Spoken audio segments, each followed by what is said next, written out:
ठिकाणी बनाई देवी यात्रा उत्सव टाकळी डोकेश्वर मोठ्या थाटामाटात या ठिकाणी संपन्न होत आहे। आज या ठिकाणी यात्रेचा दुसरा दिवस। मी सर्व ग्रामस्थांना अशी एक विनंती करतो की आपण हा यात्रा उत्सवाचा आनंद घ्यायचा आहे। ह्या यात्रा उत्सवाला कुठल्याही प्रकारचं गालबोट लागणार नाही याची आपण नोंद घ्यायची।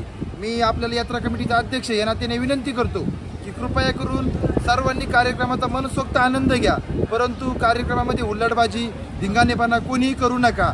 जर असं कोणी केलं तर त्याच्यावर पोलिसांची कठोर कारवाई होणार आहे याची देखील आपण सर्वांनी नोंद घ्यायची आहे। एवढंच मी आपल्या सर्वांना या ठिकाणी सूचित करतो। धन्यवाद।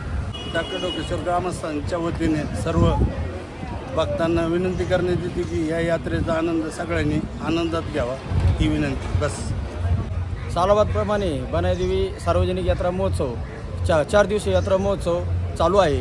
काल फकीरशाह बाबा संदल हा कार्यक्रम पार पडला। आज सकाळी 8 वाजता बनाई देवी काठीची भव्य मिरवणूक या ठिकाणी होत आहे आणि संध्याकाळी छबिनेचा कार्यक्रम 8 वाजता चालू होईल। त्यानंतर 10 वाजता मंगला बनसोडे हा लोकनाट्य तमाशा मंडळ येथे सादर होणार आहे। तरी सर्वांनी याचा लाभ घ्यावा। त्याचप्रमाणे उद्या मळगंगा देवीची यात्रा चालू होत आहे। सकाळी भव्य अशी काठीची मिरवणूक होणार आहे।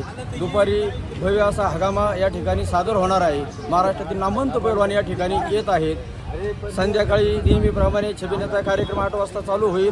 10 वाजता ऑर्केस्ट्राचा कार्यक्रम या ठिकाणी ठेवलेला आहे। त्याचप्रमाणे 4थ्या दिवशी मुक्ताई देवीची यात्रा या ठिकाणी संपन्न होणार आहे। सकाळी 8 वाजता नेहमीप्रमाणे काठीची मिरवणूक होईल।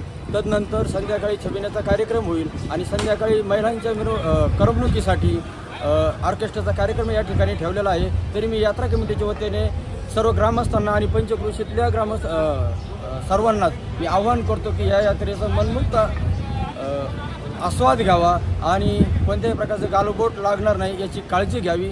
धन्यवाद।